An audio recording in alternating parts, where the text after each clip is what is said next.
Welcome to Inside the Audition, the podcast where we go behind the scenes for a deep dive look into the world of auditions.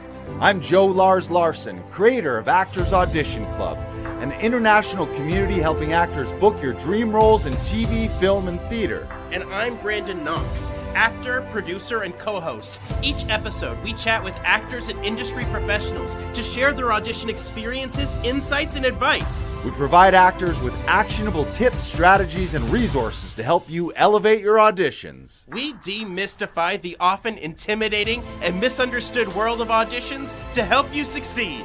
So whether you're just starting out on your acting journey or you're a seasoned pro, join our Actors Audition Club members as we go Inside the Audition.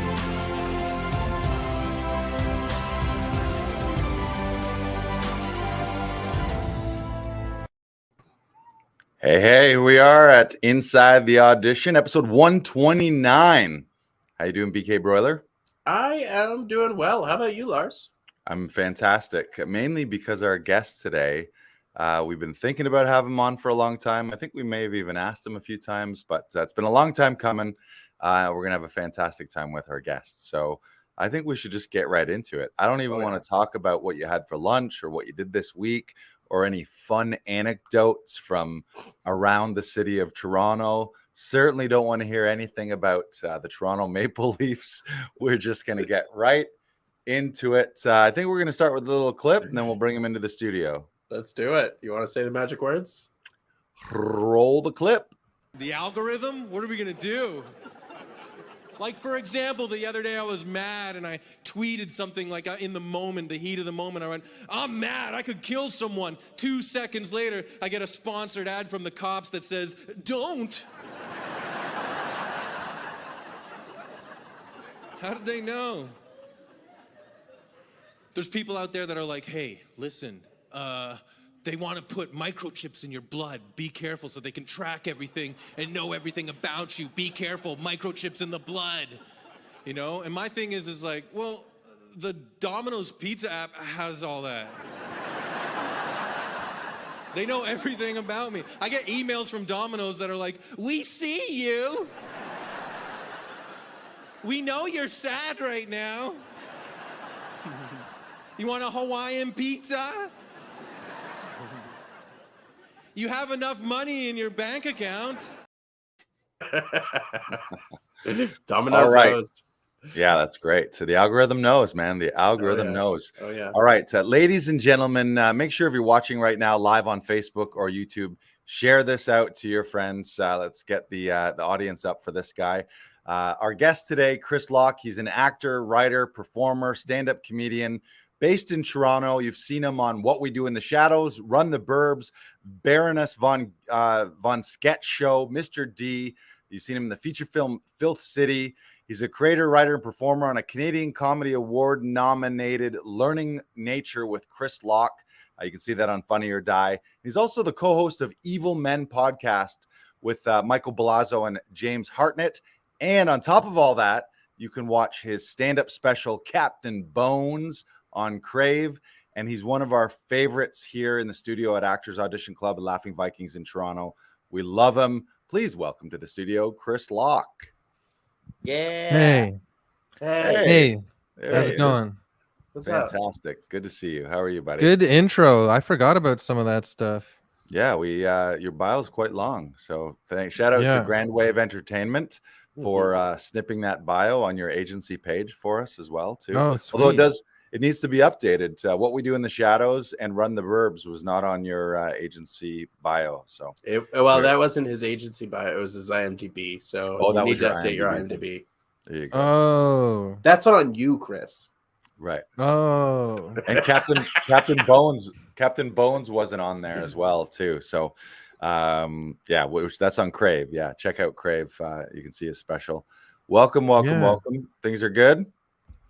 Nice to be in the studio. Yeah. Yeah, things are good, I guess. I just made a tea. I like drinking tea. How are you guys doing? We're good, man. Good. Yeah, we've got had coffee.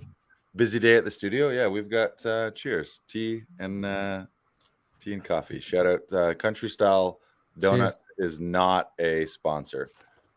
Cheers. There we go. All right, Mr. Locke. Yeah. First of all, just to our listeners and viewers, we'll get into this, but you, I think, are naturally one of the funniest people that we've ever met. Almost to your own chagrin, like just standing at rest, you're hilarious. And I know sometimes that bugs you. You're like, I don't want to be just funny to look at, but that mustache, your mustache needs its own agent, I think. Mm-hmm. Well, Lars, you're naturally funny as well. The only thing is you're not aware of it. Right. I guess none of us are aware of it. Yeah. Yeah.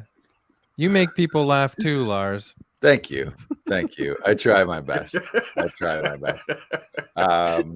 Yeah. All right. But thank you very much. I do think that comedy runs in my blood. I'm a silly man by nature. My family is silly. We actually have clowns in my family history. So yeah, something must be genetic a bit. I don't know. All right. I'm not being super funny right now, but I don't know. There's no fun. Can you make needed. balloon animals? Yeah. Like, were you taught at a young age to make balloon animals? I was taught at a young age to make balloon parents. Oh, nice. That's full scale. Yeah. Like, yeah. Well, I needed them, right? I was all alone. All I had was 2 balloons for years. And then they'd drive you to soccer practice. Yeah, and then pop in front of all my friends. Much to the other kids' horror. Yeah. It was weird because they were balloon parents, but even still, when they popped, blood and guts went everywhere. Right. Yeah, no one ever figured that out. Oh, but then you got all the I said my parents had high blood pressure. That's what it was. You got all that orphan sympathy though ever since that day. You're like, oh, Chris, his parents blew up in front of us. Poor endless kid. line of girls wanting to date me because I was an orphan. A balloon parented orphan. Yeah, they thought that was pretty hot. Well, now that we've talked exactly about what we planned on talking about, your balloon parents and their horrific death, we have a little segment that we like to call 1 minute life story. Brandon is going to put a clock up on screen, and you're going to tell us, ladies and gentlemen, welcome to Inside the Audition. This is Chris Locke's 1 minute life story, and action. About anything? Your life. Well, I am Toronto born and raised. Grew up mostly in Etobicoke area. And I just, in high school, I liked getting high and partying with my friends and goofing around. And I had the idea that I just want to make a living off of laughing with my friends. Then I kind of tried to go to university and I was just being the same old goof and I dropped out. Then I started doing stand-up and especially taking Second City improv classes for a bunch of years. That got me into doing sketch with friends and improv and got me on TV. And then to have more control over my life and my comedy, I started writing and performing stand-up. So now I've been doing stand-up and acting for a total of 20 years, basically. And I'm married with kids.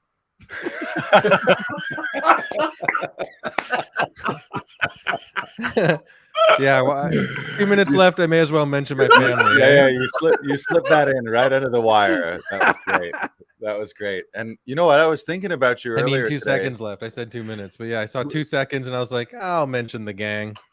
Pre-podcasts, you know, I like to think about our guests and what we're going to talk about, and that's something that I often forget about my friends and peers who have kids, because like I don't, Brandon doesn't, and it's so much to think about when you're a performer, just the whole career, and obviously you're thinking of your writing, you're thinking of your shows, and you're thinking. But you guys try every night to get married and have kids, right? It doesn't work out. Yeah. Keep going. Yeah, it's like auditioning. You got to keep putting yourself out there, trying different shirts on. I hang out trying different accents. Chapels. Where? You hang out where? Outside wedding chapels. Oh yeah. Oh nice. Yeah. Sometimes the guy doesn't show up, and I can just. That's your problem, yeah. I guess, but the odds of that. Yeah, you're usually standing out there. They come out married already. Usually, yeah, and it's quite disappointing for me.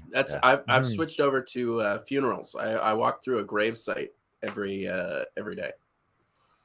That's Lovely. a good idea for you, Brandon, because I feel like it would help you to be around sad women more. Yeah, I do well with sad people. I mean, sad people, whatever, whatever you like, whatever you want. I don't. You know, I didn't mean to insinuate that you only want women. You want sad anybody. Sorry, I didn't mean to. Yeah, sad anybody. Sad anybody, please give Brandon a shout. Come on. I'm a Leaf fan. You know I'm loyal. Yeah, now we know he's sad too. Yeah. You grew up in Etobicoke, you know. Honestly, my stepdad, who I grew up with, is from Montreal, so he's been a Habs fan all his life. So it wasn't that hard for me for most of the time. Oh. Yeah, we had a decent team when I was a kid. Yeah, that must be nice. I don't know that feeling, so. Oh, Brandon's filled with a lot of trauma and PTSD. Ah! Patrick Waugh's parents lived a block away from us.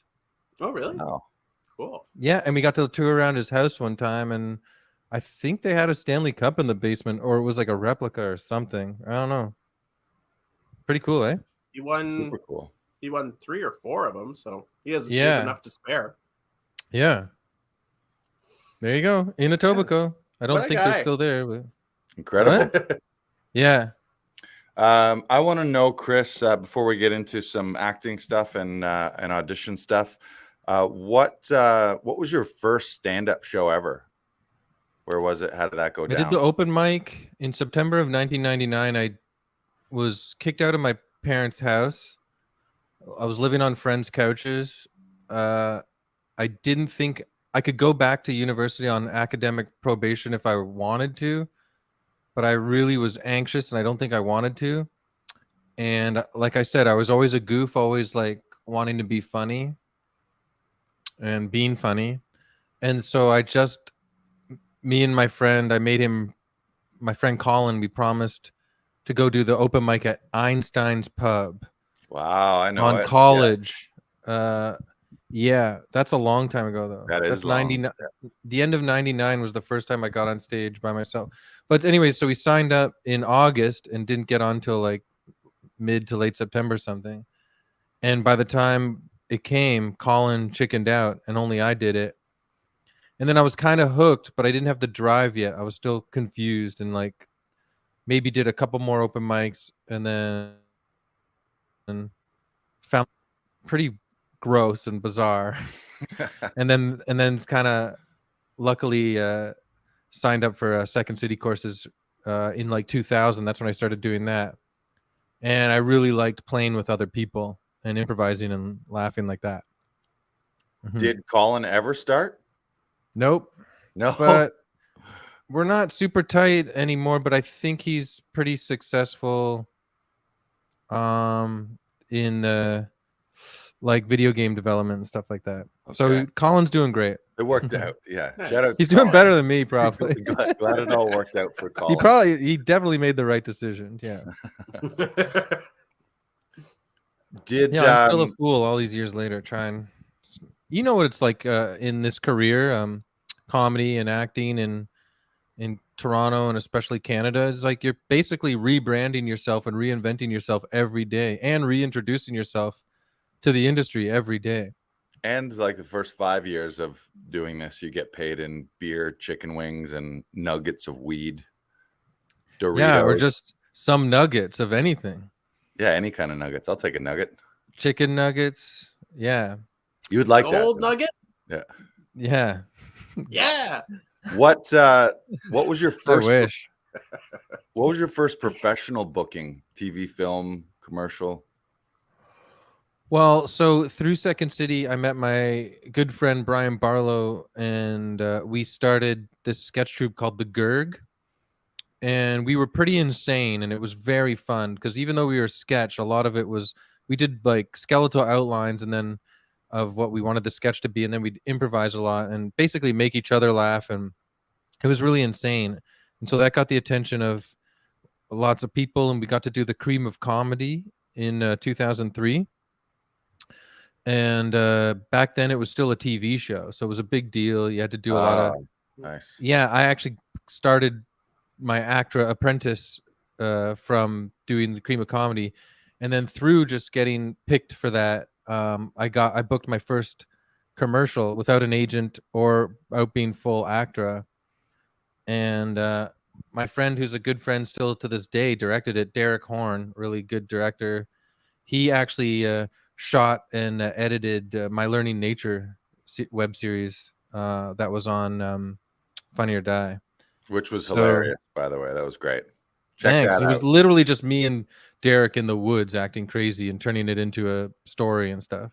Oh, you can tell. Yeah. That was great. I remember when you came out with that. All those snippets that you were posting were amazing. They're great. Nice. Thanks. Yeah. So what was the commercial? What was it for? It was American. It was Roadrunner internet service. And I had to respond to a tennis ball on a stick as if it was the real Roadrunner running by me.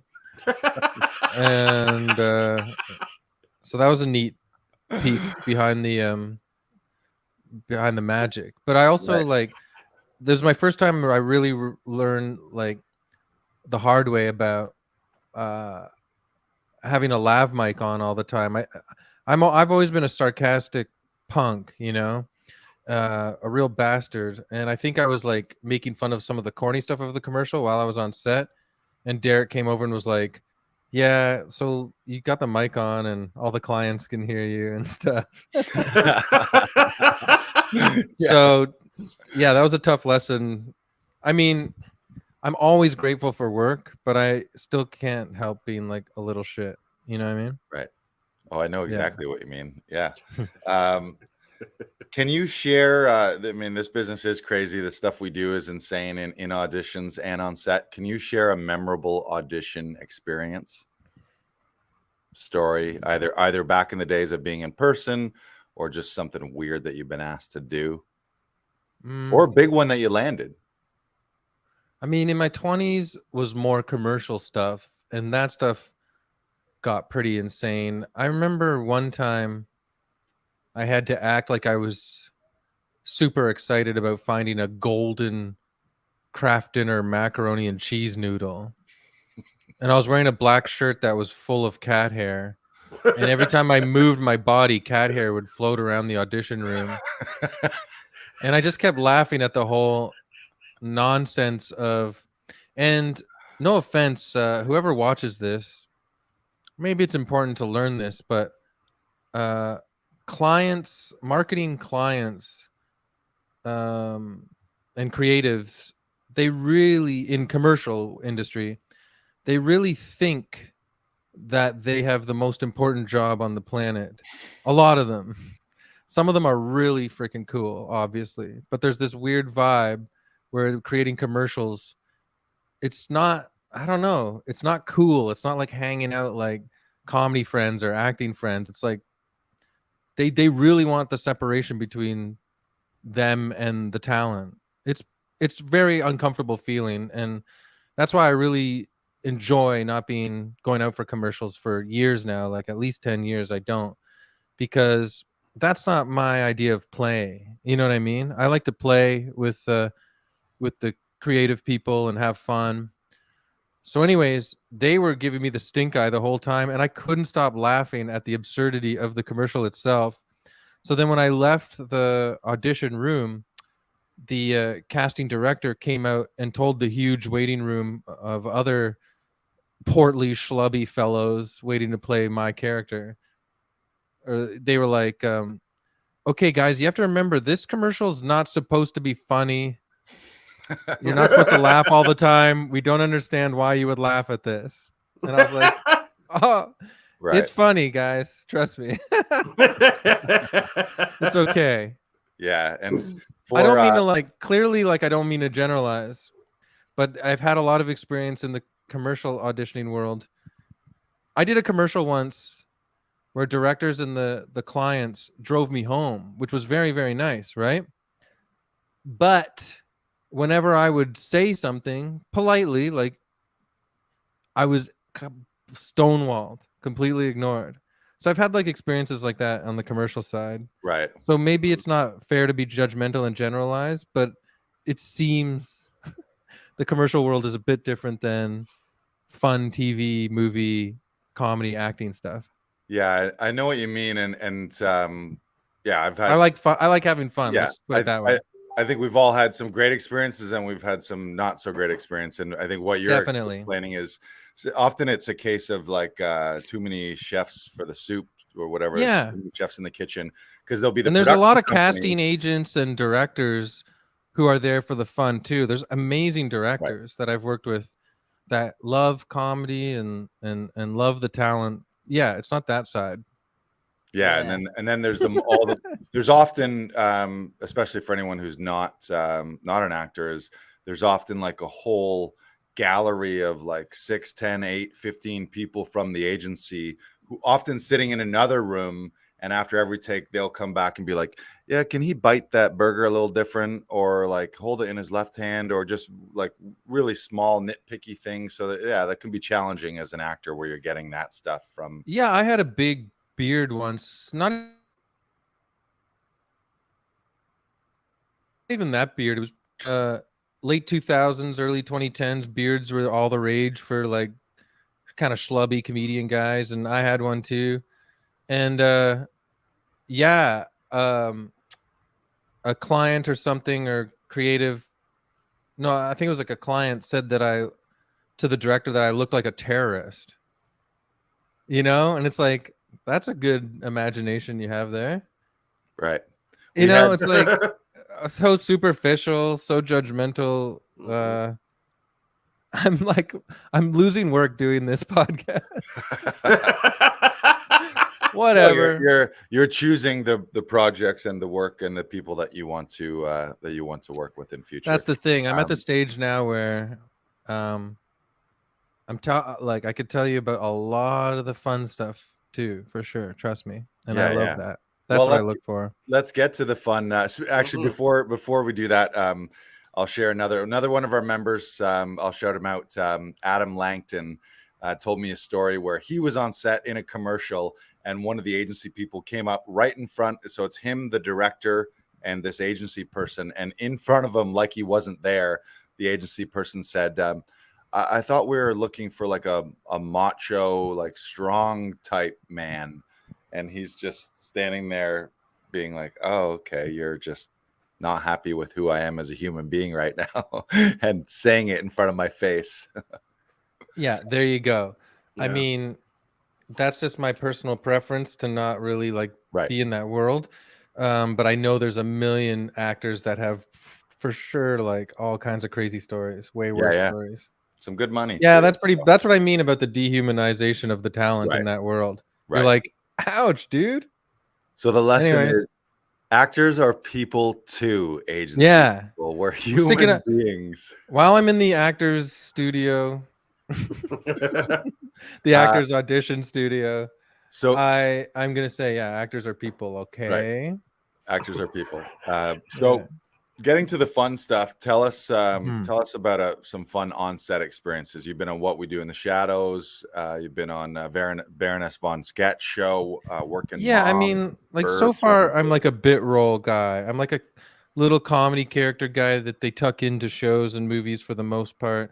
Luckily, I actually got to star in a movie this summer that's not out yet, called Who's Your Father, directed by and written by Jeremy Larder. And it's me and Sue Kent starring in this crazy thing. And it was really great. It was like 4 weeks on every day, a number one on the call sheet, 12, 14-hour work days. It was the hardest I've ever worked in my life. Yes. And we busted our ass to make it really funny and also touching. So I'm really excited to see that. But I'm saying that not to brag about that gig, but also look out for it. But so usually, I show up, smaller parts, little goofy guy that's like, sorry or whatever, or, don't kill me. Yeah, wacky whatever. neighbor. Yeah. You're often wacky neighbor or quirky. Yeah, that's right. Guy. I'm quirky neighbor that shows up sometimes on Run the Burbs too, which is really fun. Great set, full of great, lovely, hilarious people. That's a fun environment. This is what I'm talking about. Like, TV and film, I've never experienced like it's usually very, very fun. People are there for the right reasons, it seems. But yeah, I got to so speaking of small bit parts, I had one line in Mrs. America, that series that came out a few years ago, and I yell at Kate Blanchett's character and I run and charge at her and pie her in the face. And Amazing. of course, being on set with Kate Blanchett was like the biggest I've ever been starstruck. She's so amazing, and you know, we got to watch her do her scenes like all day, and it was just like, oh my god. So I imitated hitting her with the pie like 100 times, different angles, everything. But when it came time to the actual one take smushing, they got a stunt man to shave his head to look like mine, even like get my hand, everything. But you only see his hand, but he still shaved his head to have my bald pattern, just in case, I guess. But they needed a stuntman to safely, gingerly smush the pie into Kate Blanchett's face. Right. I guess I could do it too hard by accident and get in trouble or something and hurt her. But just picturing Kate Blanchett with a broken nose and blood pouring down her face because Chris Locke got a little too excited that day. Yeah, I would be really sad about that.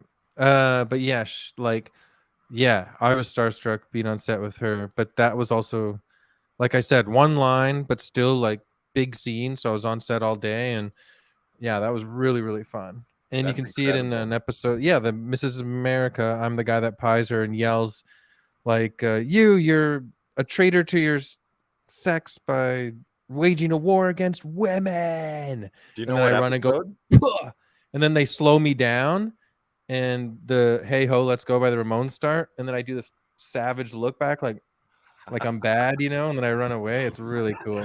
Nice. How did you not win an Emmy for that? I know. What the hell? Snubbed. That was Snubbed Bryan again. Cranston level acting right there. Mhm. Well, one of these days you'll get your comeuppance. Comeuppance. Oh no, the other way. Yeah. The other way. You'll get your dues. Yeah. Well, I agree with If you. you throw a pie Yeah. in someone's Yeah. face, eventually a pie will be thrown in your face. Right. Yeah. It has to balance out. Years from I now, agree at with an you. award show, Kate Blanchett, or like an after party, a swanky Hollywood Hills after party, Kate Blanchett's gonna hire someone to shave her head. I don't know. What? She's Yeah, gonna Kate have Blanchett ready- is going to show up dressed like you and then pie you in the face. I'm waiting for the day where Kate Blanchett says, "I miss that pie guy." Yeah, in her autobiography, there's a whole chapter Mm-hmm. on just Yeah, that the- guy, Yeah, the didn't you one read that that? got away. Yeah, the pie guy was really like shy.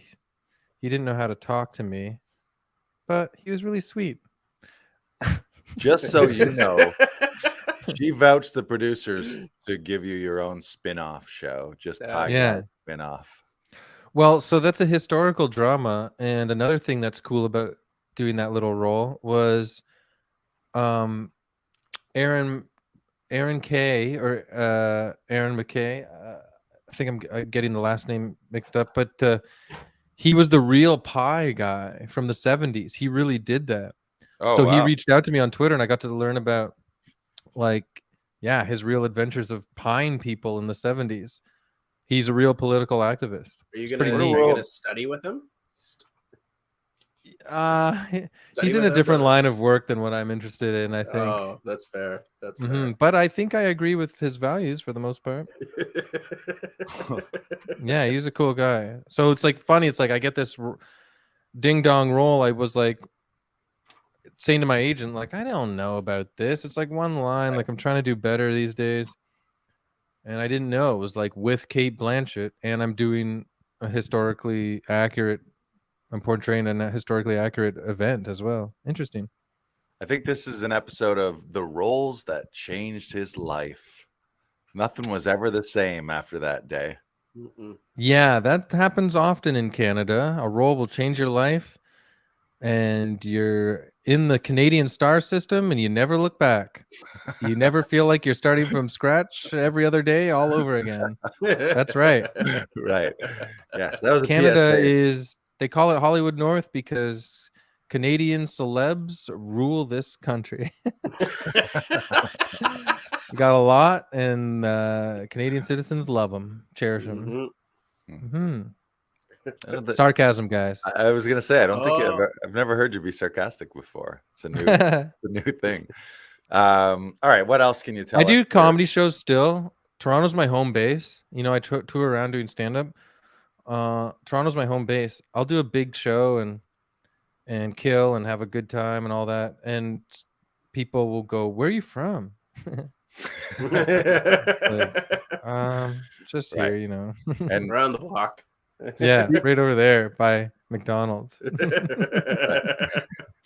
Like, I saw you yesterday when I was buying a McDouble. Yeah. For the third time today. Yeah. Yeah, you looked at me and said, "If that guy does comedy, I'm never gonna watch it." What? Why?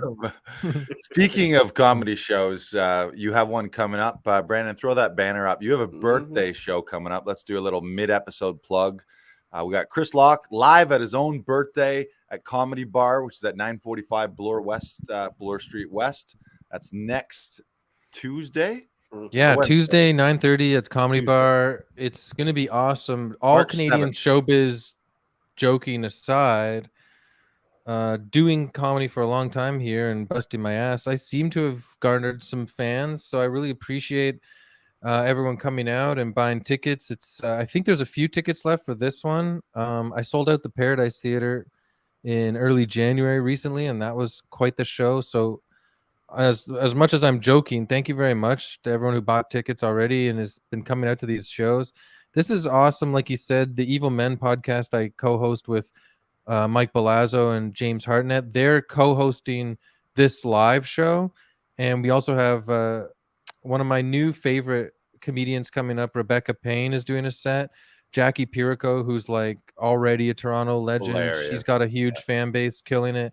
She's doing a set, and of course Sean Cullen, who I also collaborate with a bunch, is doing a set, and he's a Canadian legend in his own right, obviously. I don't even know how to explain Sean. If you don't know him, that's crazy. Right. Yeah. So check out. So it's going to be awesome. Comedybar.ca. And speaking of Sean Cullen, I also love him. When I was younger, he was one of the people in Canadian comedy that I looked up to long before I was ever in it. We're doing a show in Bracebridge where he's going to be headlining. Laughing Vikings present Sean Cullen.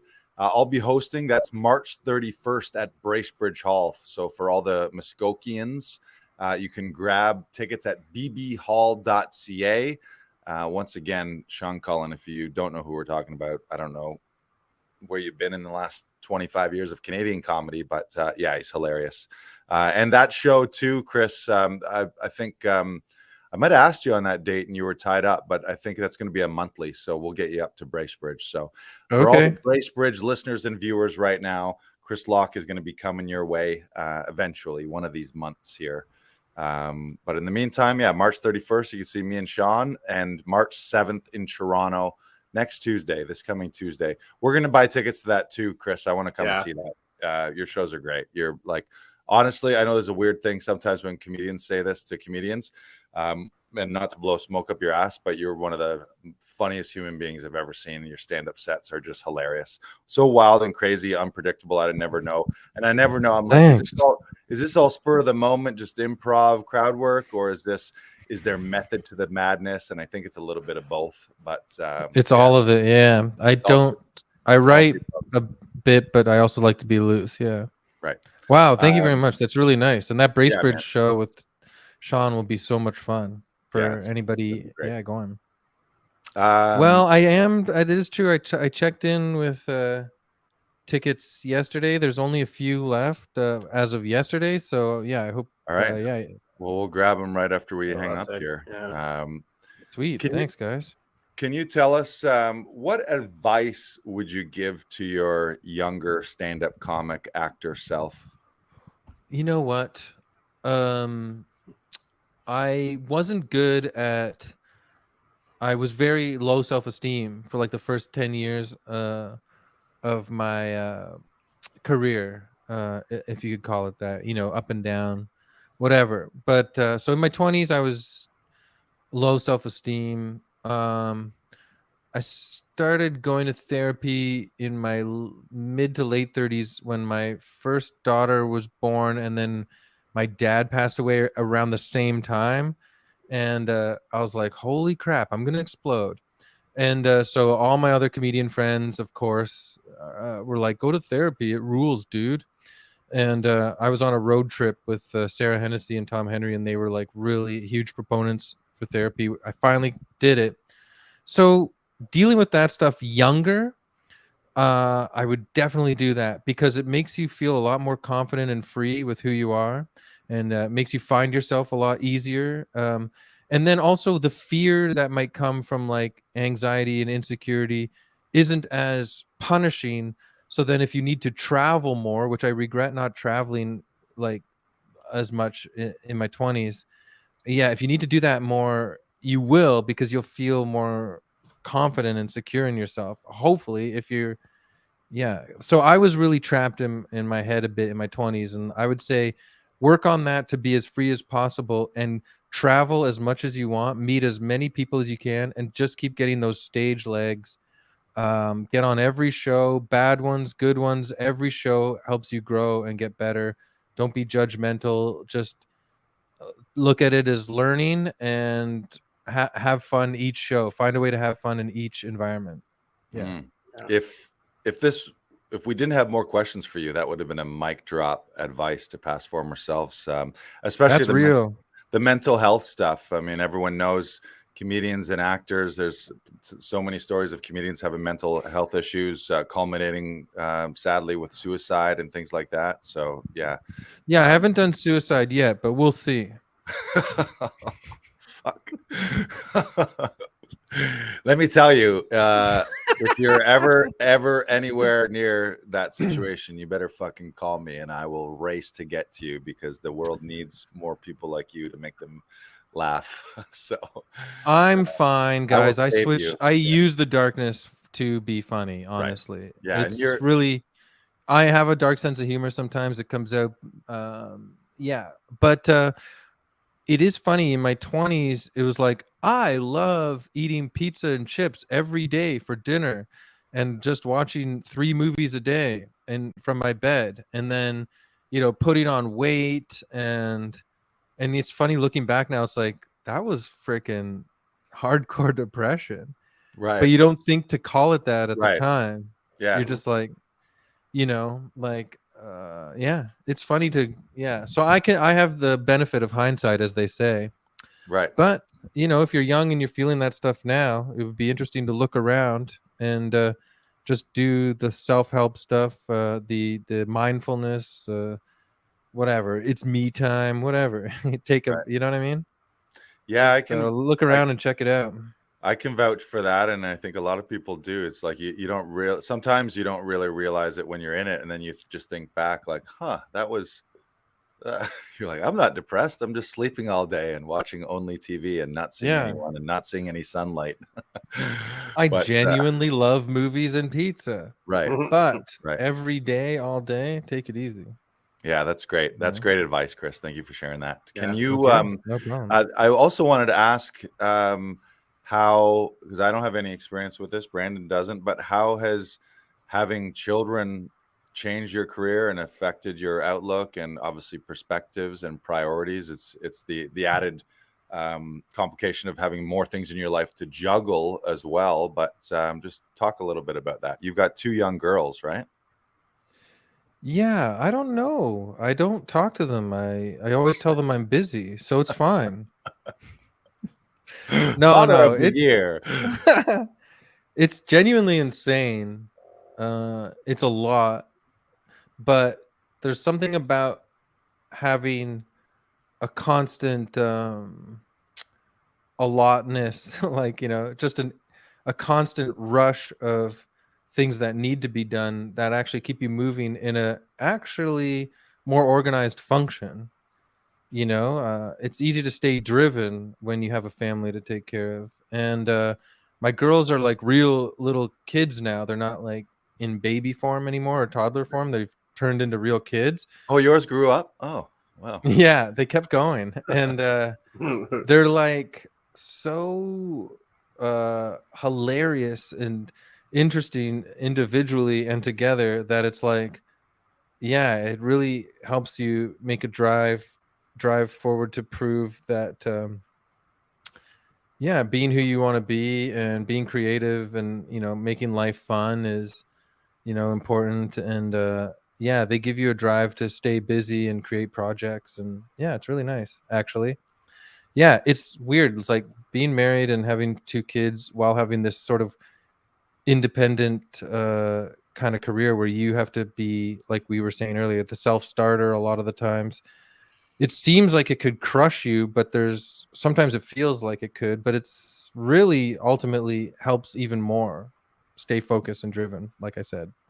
Yeah, I think that's a common theme. I think a lot of people before they have kids are kind of scared shitless, or maybe thinking like, although this would never work, like how would I ever afford it? How would I ever have time? But I think that is what happens often if people end up stepping up. I think a lot of friends my age use like the money that I use to buy food and clothes and toys and stuff and books for my kids. I think they use that money for video games and alcohol. Right. Right. And weed. Yeah. Yeah, and weed. So I'm definitely not drinking as much. I'm not smoking as much. I don't play video games really anymore. So that also helps keep me focused. Right. That's great. No offense to my party animal friends who are getting older. I also envy your life. Don't worry. It sounds like a lot of fun. And some days I definitely wish I could still just do that. Right. When I go on the road, I get loose a little bit. As you should. Yes. Yeah. So you've done tons of stuff, stand-up, TV. What is a dream project or role that you aspire to create? Well, I think I mean, I have a bunch of ideas. So yeah, but there is an edge to me. There is a darkness which I really enjoy, and making that movie this summer, I'm basically like a silly guy. I lose my temper and stuff sometimes, and things get a bit crazy, but it's a very slapsticky, silly comedy. I would love to play either a recurring role on a show or a star or co-star in a movie where I'm accessing the darkness a bit more. And I think, Brandon, you've seen that a little bit in some of the auditions I've got. Yeah, I've seen that too. Yeah, like the one the other day, there wasn't much to that role, but I got to just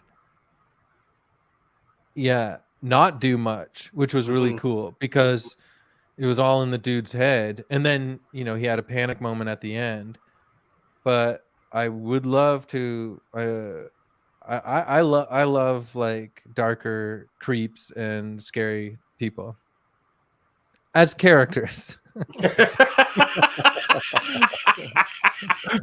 They're way more interesting than good guys. You know what I mean? Like the good guy is always like, you always love the bad guy. Like what's his name? What's that amazing like Southern American actor that Tarantino started using, and he shows up in like Danny McBride comedies now all the time. But do you know what I'm talking about? He's one of like the best actors out there right now. He plays the white-haired priest in the Righteous Gemstones. You know what I'm talking about? No. You guys. Not John Goodman. John Goodman? No. Yeah, I'm trying to remember John Goodman's name. Okay. You fools. No. What Tarantino movie was he in? Django Unchained and the Snow one, whatever what it's called. Oh, not Christoph. Oh, Walton Goggins. Walton Goggins. Oh, okay.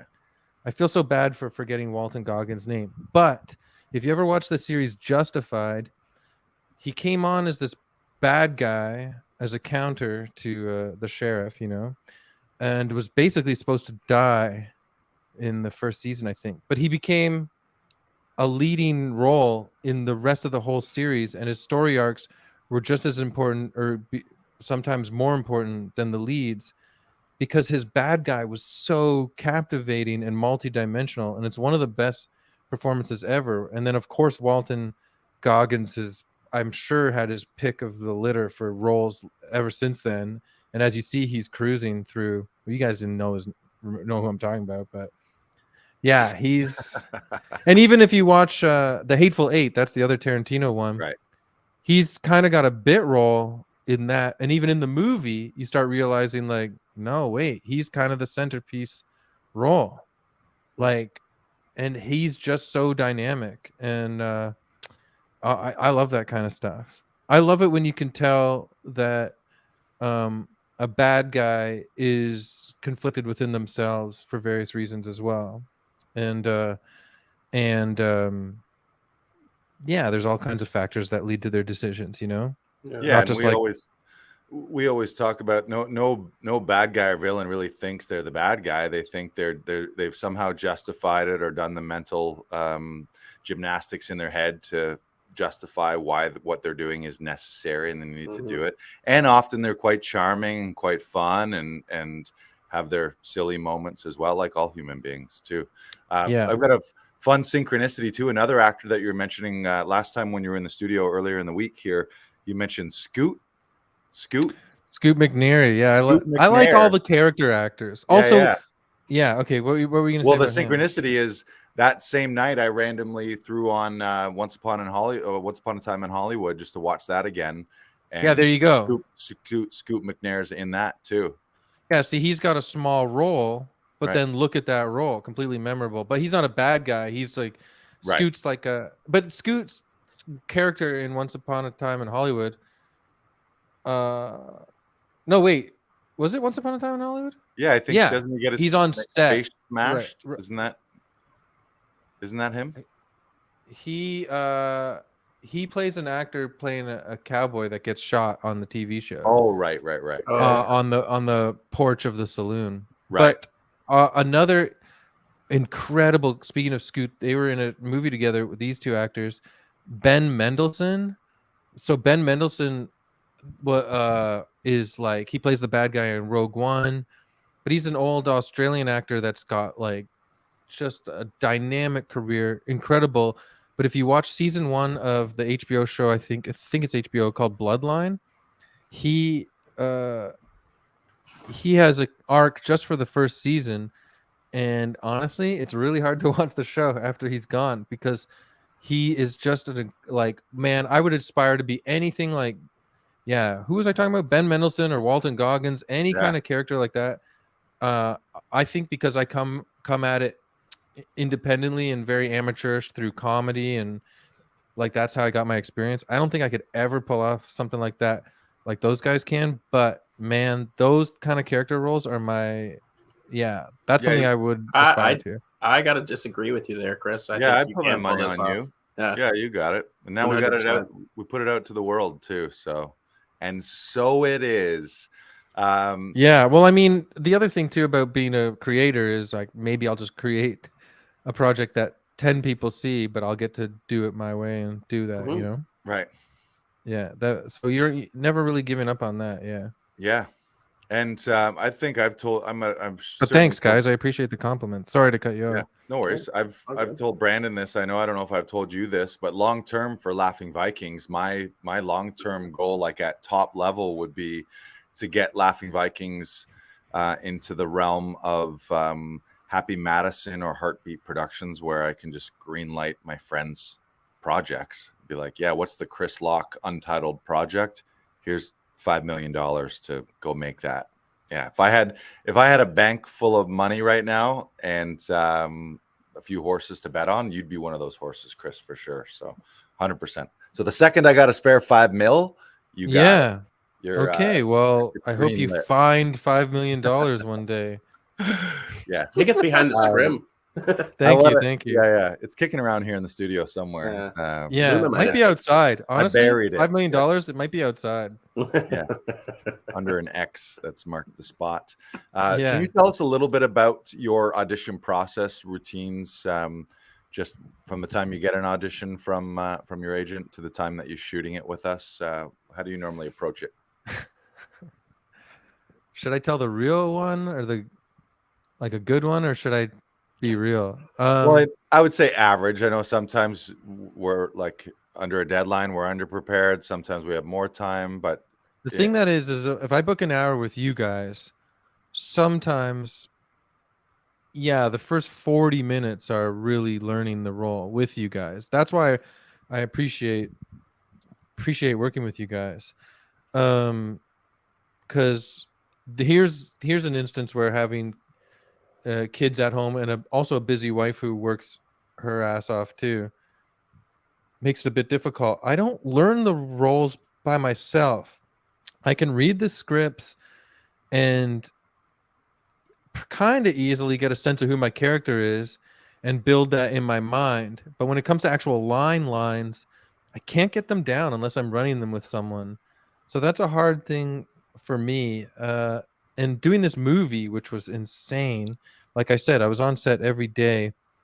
Luckily, basically, Susan Kent and I, who's from 22 Minutes, Trailer Park Boys, she's a genius. We basically lived beside each other for that whole month. And so even when we weren't on set, we had these giant binders of scripts doing the lines all night, all morning. So it's like, I need that. I can't learn them on my own. It's insane, unless it's kind of obviously like a small little role. But usually, yeah, I come in to you guys or whoever's running it with me, and I say, we got to run this a bunch of times. I will know how I want to play it, and of course, you find it more when you start getting the lines down. You can play even more. But I come in knowing how I want to play it, and then I got to nail those lines. That's the thing. So the lines are kind of like second, and I need somebody to help me with those. But once they're in, and then I'm really playing and having a fun time. That's yeah, great. And then I like to riff a little bit, improvise, add my own stank to it. Yeah. Mm-hmm. Yes, add his own stank to it. I like that. Tom, I'll be honest, like I'm I think I'm really in tune with like emotional drives and feelings and stuff like that. I don't do a huge background thing with characters. I don't go, this is their story, this is what led them to this part, this is what they want. Like, I don't always do that. The script is great, usually, so you can tell what beat they're kind of looking for in the script, and you can play it believable based on that to a degree, if that makes sense. Yeah. But if I'm not doing a huge project where they're asking me to create such a world for this character, then I kind of don't do it. I like it. It keeps you less live in the moment, I feel. Mm-hmm. Yeah, I think and then the honesty gets sapped out a bit if you're like, I have to hit these beats because I'm this person. Whereas if you're interacting with another person, I actually feel like the acting comes across more honest if you're live with that person. I like it. Yeah, and it's different strokes. That's why I like working with you guys, because we do so many takes that by the time we're finding the good take that I want to show people, I'm living as this guy with the other character. Right. Mm-hmm. Yeah, that's my favorite trajectory for doing that. Yeah, and like as you said, like we explore the scene for about 30-40 minutes, and like we're finding stuff as we go, and we're finding stuff that we can add for the take that we do want to send, and like it makes for a really good exploration of what we do for over that hour, because we find a lot of things, and we're able, and especially you're so good at improv, and you're so good at like picking things up and like hearing how like or finding different ways as to how words may sound and stuff like that. So like it's good for it's good for you, and that's the main thing that we always try to get across here at Actors Audition Club is like what's good for you may not work for somebody else, but like it's your process. It's something that makes you better for doing it, right?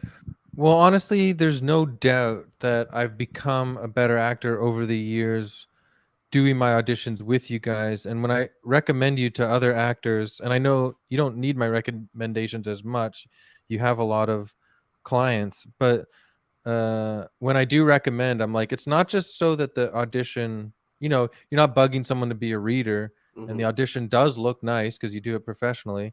But I would say the main drive for me to book it with you guys, because I'll do it in my dining room if I need to rush one, but I don't want to, because it's like I actually, if we're paying for it, I actually use you guys to help me build the scene in a way more rich way than I would if I'm grabbing my wife and being like, help quickly, just shoot this, and then me and her do like 3 maybe 4 takes max, and we're like, okay, it's off. It's like, no, I need to like live in it for a bit.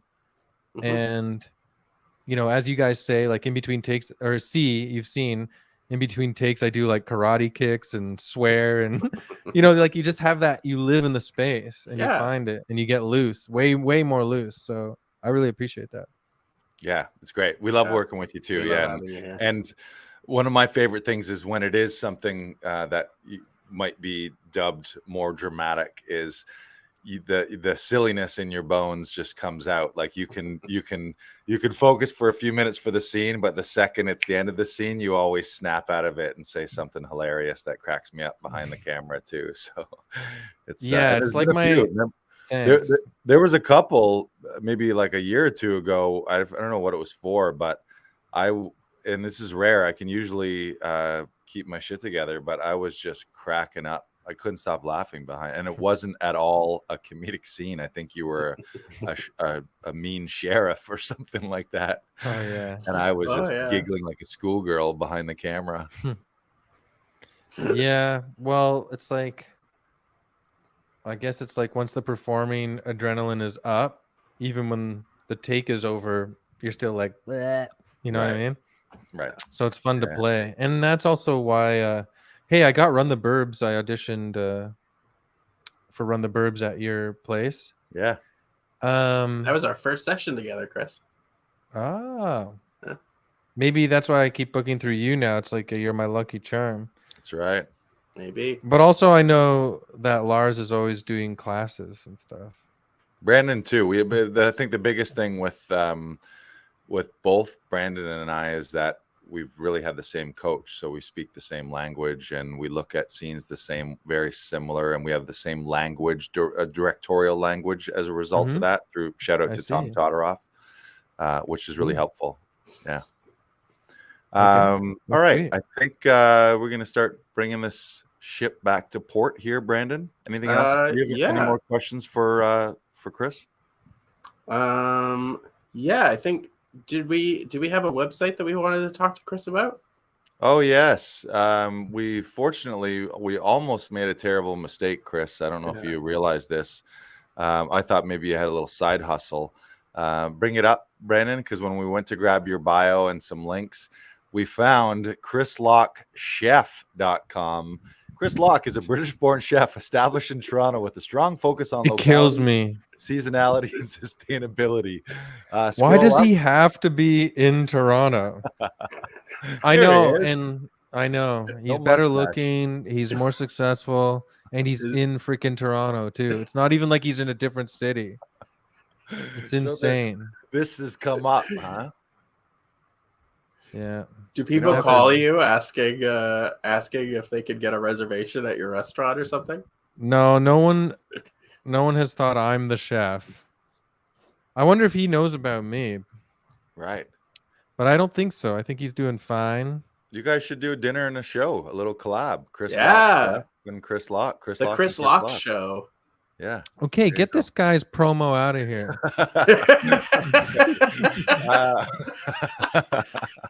I can't believe it. It's like there can be another Chris Locke in Toronto, sure, but to be like a famous chef, it's like, come on, get your name out of the newspapers. What the hell? I need that for me. I'm sure he wishes he was a stand-up comic and actor. He's like, oh, that life seems more fun. All right. Thanks so much for popping on, Chris. Let's throw that banner up. Make sure to grab tickets. There's only a few left. to Chris Locke's birthday show at Comedy Bar, 945 Bloor Street West, March 7th at 9:30. comedybar.ca. Literally at the end of this podcast, we're going to hop on. Hopefully there's still a few tickets left. We're going to grab ours. So we Cool. will see you. I've also got Thanks. a buddy, an actor buddy that you might have met him here. It's his birthday on the 7th too. So I'm going to message him. Maybe he'll have his birthday party at Comedy Bar for your birthday. Cool. All right. Yeah. All right, Chris. Thanks so much. We love you. Thank you so much. You're the best. All the best. Yeah. And, Thanks. Thanks for having me, and thanks we'll for see you helping soon. me all the time. It really does help a lot. I appreciate it. Of course. You're welcome. Thank Appreciate you. you. Okay. Bye, guys. Bye, Chris. Bye. Bye. Got it. Man, I love Chris Locke. Yeah, make sure you check him out. You see him in What We Do in the Shadows, Baroness von Sketch Show, Run the Burbs, Working Moms. Yeah, so many things. And watch his stand-up special too, Captain Bones on Crave. What else? We want to just wrap up with a couple things. Reminder that Sean Cullen and myself will be at Bracebridge Hall, March 31st. 8 p.m. and you can grab tickets at bbhall.ca. So all my hometown Aurelia friends, anybody that I know in the Muskoka area, and people that I don't know in the Muskoka area, grab tickets. BB Hall, Bracebridge Hall is a great venue.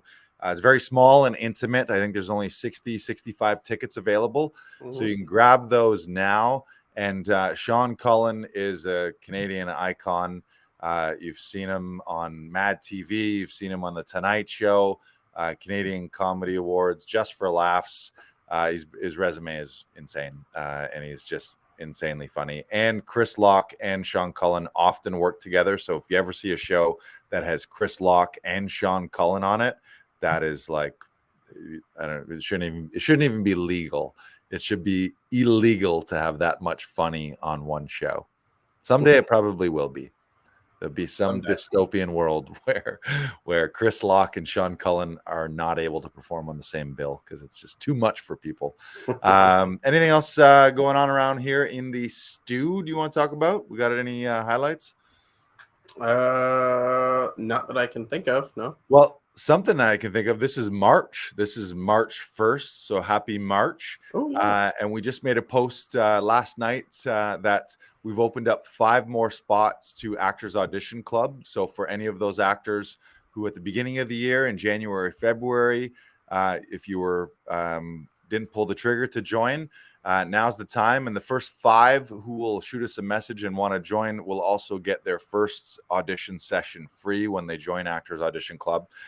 So you can claim one of those 5 spots and join. You can go to laughingvikings.com/AAC. Or you can just DM us the word audition on social media, Instagram, Facebook. Shoot us a DM with the word audition, and we'll reach out with the details on how to help you get enrolled. But as I mentioned, the first 5 actors who enroll here to get started at the beginning of this month here in March, you guys will get your first session free with Actors Audition Club. So we have a full day. We already had a handful of sessions here at the studio. We got the podcast. I think we've got a 3:30, 4:30, 5:30, 6:30 here at the studio. So I think we got to call it a day here and get ready for our sessions. One more time, thanks for Chris Locke. Check him out March 7th. That's Tuesday, March 7th at Comedy Bar, 9:30 p.m. And hopefully you'll see us there too. Goodbye.